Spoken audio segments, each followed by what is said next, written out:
Hello friends, अस्सलाम वालेकुम and welcome to reality TV. दोस्तों, ये साल था 1921 का, जब एक British explorer Charles Howard Tibet के बर्फपोश पहाड़ों में मौजूद था। ये यहाँ एक एक्सपीडिशन पर था।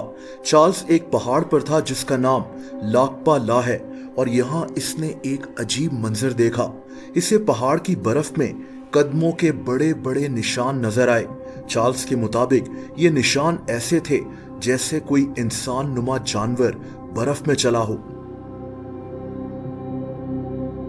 बाद में इसको तिब्बत के लोकल लोगों ने एक ऐसी बात बताई जिसको सुनकर ये हैरान रह गया।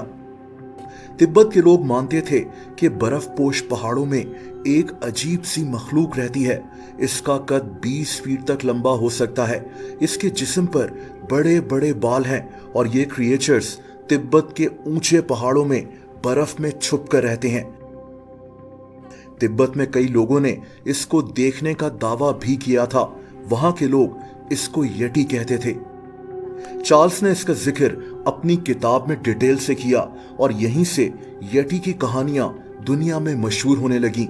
ऐसे अजीब इंसान नुमा जानवर जो तिब्बत और नेपाल में हिमालय के बर्फपोश पहाड़ों में रहते हैं। दोस्तों, 1951 में एक और एक्सप्लोरर एरिक शिप्टन ने भी पहाड़ों पर कुछ अजीब कदमों के निशानात देखे जो 12 से 13 इंचेस लंबे थे। इसने इनकी तस्वीर भी ली थी, और इसके बाद एक दफा फिर से यटी की कहानियां दुनिया भर में फैल गईं। एक और वाकया मशहूर कोहपेमा एडमंड हिलरी का है। ये माउंट एवरेस्ट पर मौजूद था जब इसे 19,000 फीट की बुलंदी पर एक जानवर का लंबा सा बाल नजर आया। इसे भी यही लगा कि ये यटी का बाल है। हिमालय में जाने वाले कई माउंटेनियर्स को वहां से ऊंची और अजीब किस्म की आवाजें भी सुनाई देती थीं, और इन आवाजों को भी यटी की आवाज कहा गया। उस वक्त लोग यटी को ढूंढने के लिए इन पहाड़ों पर टीम्स के साथ जाना शुरू हो गए। दोस्तों, यटी की कहानियां इतनी फैल गई थीं कि 1959 में यटी के हवाले से बकायदा एक कानून बना दिया गया कि किसी ने इसको मारना नहीं है और इसको जिंदा पकड़ने की कोशिश करनी है। लोग यटी को ढूंढने के लिए बकायदा गवर्नमेंट को फीस अदा करते थे, यानी ये अच्छा खासा कारोबार बन गया था। लेकिन मसला ये था कि नेपाल और तिब्बत के बुलंदोबाला और बर्फपोश पहाड़ों में जाकर यटी की खोज लगाना बहुत मुश्किल और महंगा काम था।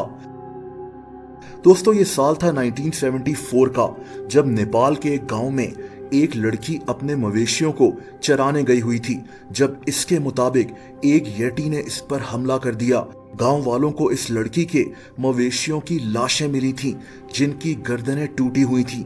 अब ऐसा इनका दावा था, हो सकता है कि ये किसी जानवर का काम हो, लेकिन एक दफा फिर से यटी का खौफ नेपाल और तिब्बत में फैल चुका था। वीडियो के आखिरी हिस्से में अब यटी की असलियत जानने की कोशिश करते हैं। क्या यटी वाकई में होता है या ये सिर्फ कहानियां बनी हुई हैं? दोस्तों, इसके लिए हमें चलना पड़ेगा 1980s में। उस वक्त एक आदमी होता था जिसका नाम राइनहोल्ड मेस्नर था। इसको यटी को तलाश करने का जुनून था। इसने यटी को देखने का दावा भी किया था, लेकिन इसने एक ऐसी बात कही जो शायद यटी की मिस्ट्री को सॉल्व कर देती है। मेस्नर ने कहा था कि यटी दरअसल एक ऐसा भालू है जिसको हम अभी नहीं जानते।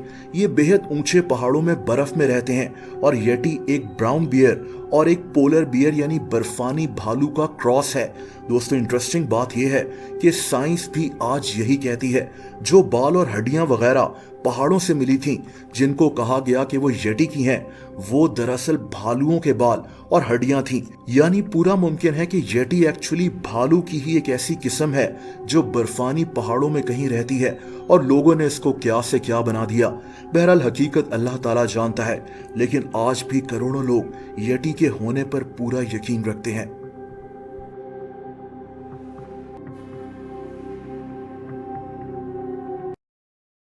दोस्तों, अगर आप मुझे इंस्टाग्राम पर भी फॉलो करना चाहें तो उसका लिंक नीचे मौजूद है।